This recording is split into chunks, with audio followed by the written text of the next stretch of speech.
This week we are going to be talking about development of gay and bisexual men, as well as transgender and gender identity issues. And I want to start actually by talking about the notion of internalized homophobia.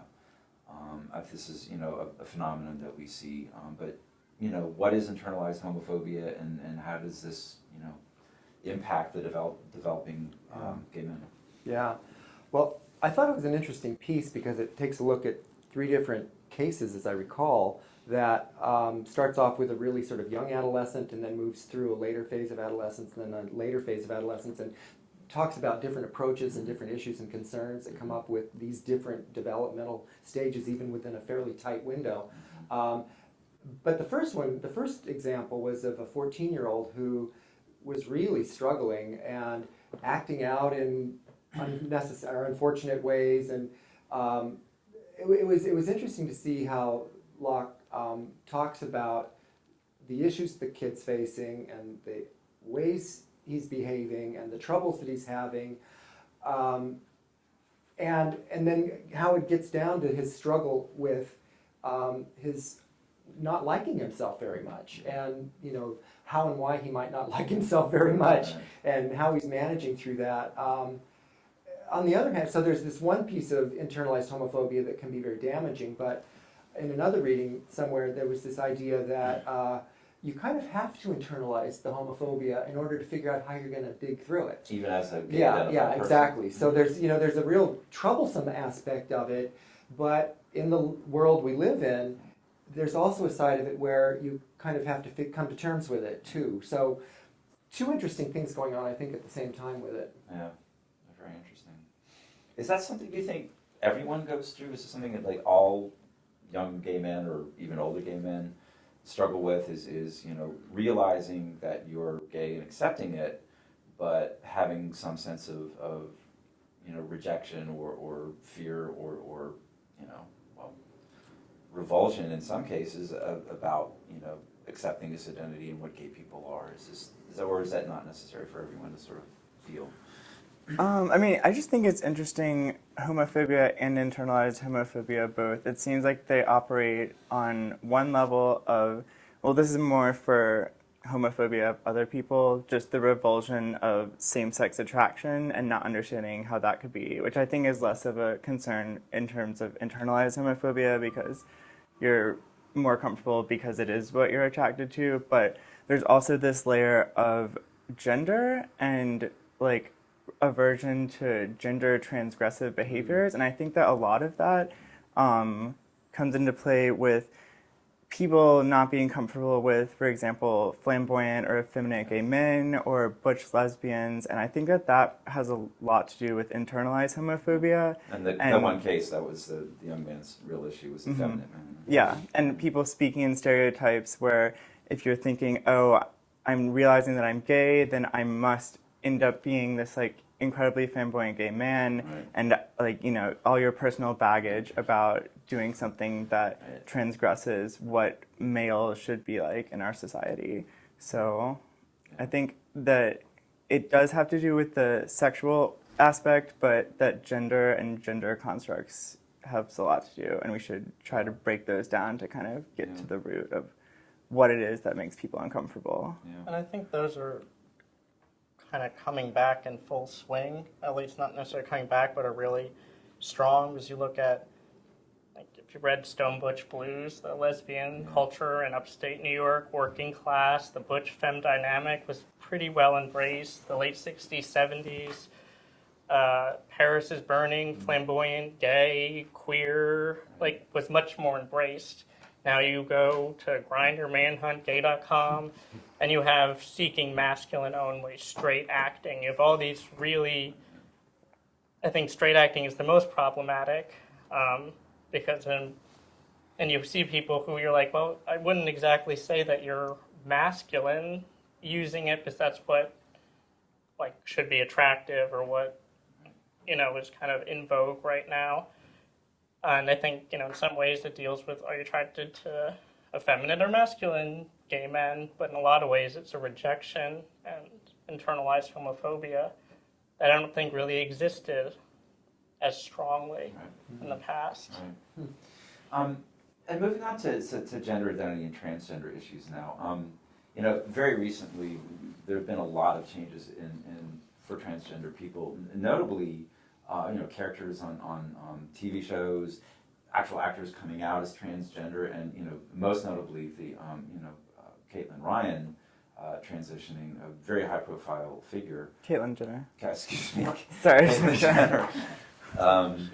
Yes, Caitlyn Jenner. We'll talk about Caitlin Ryan later. Sorry, Caitlin. This is perhaps signaling a very large cultural change in the general culture, to the popular culture here, not just within the LGBT community, but an awareness about the issues and acceptance of. So, and we know that trans people are far more victimized, of much more negative mental health outcomes, physical health outcomes.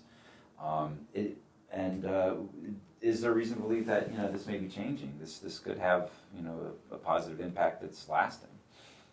I think one of the articles we read about was transgender male to female sex workers, and there's a whole host of health risks around that. In addition, just being an underground culture, seeking out surgery and unsafe environments. But the key that she focused on was gender affirmation, that in a certain way being commodified as a female body affirmed their transition. And I think one thing is we don't have a lot of ways for people to get that. Whether you're dealing with it in a hospital, there's not a real strong way to say, it's like, well, I don't really do it for the money, I can't seek gender affirmation for my family anywhere else. And I think Caitlyn Jenner shows you're the cover of Vogue and kind of the epitome of femininity. There's another way to get mass gender affirmation. And while it's an extreme, I think hopefully there are other ways to get gender affirmation, which I think will, with all the internalized homophobia, internalized transphobia, help relieve some of that and relieve some of the mental health and difficulties that go along with that. Well, I would hope at least that we would, see, fewer. In some cases, when gay people are more out, there's more of a reaction. There are, rises in hate crimes, for instance, when legislation is passed and that is protective. But the hope is that over time, that will pass, and we'll see sort of a tempering and lowering of aggression against trans people as a result. Yeah, I think the gender story is really interesting, but one concern I have is that it's not, it sounds like from the interviews that the path was fairly consistent with what I hear other trans journeys are, struggling from really, really early on, kind of embracing an over-masculinized identity, and Bruce Jenner's a pretty extreme example of that too, trying to struggle with it and then ultimately coming to terms. But I worry that, being on the cover of the magazine like that and presenting in this, kind of as a cover girl approach, kind of may obscure awareness about the fact that that was a very privileged position. Exactly. And the vast majority of trans people do not have those options available. So, go Bruce and go Caitlin, but I just have to be aware that that's not a very typical experience either. Well, I suppose it's up to us to capitalize on the attention and draw attention to the fact that this is not a typical trans experience. When you transition, or you're where not it is going to and be where on it the cover isn't, of Vogue. right? Yeah. Okay. I guess I have a less problem with that because the mass majority of stories we do have are the underprivileged, kind of the American dream, becoming a famous actress, being Orange is the New Black, being on America's Next Top Model, being a Bond girl, but coming from impoverished backgrounds.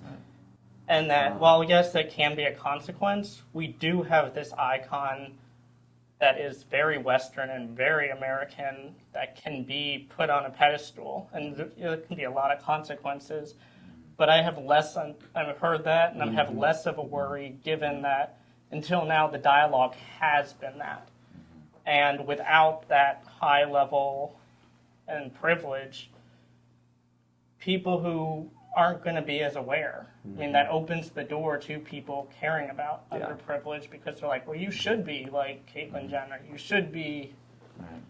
you know, like whoever. And then the everyday stories we see, like in the movie Trans, which we watched as a part of the course as well. You know, I think part of what's changed with marriage and people's, you know, changes of opinions on that, which have varied dramatically over the past several years.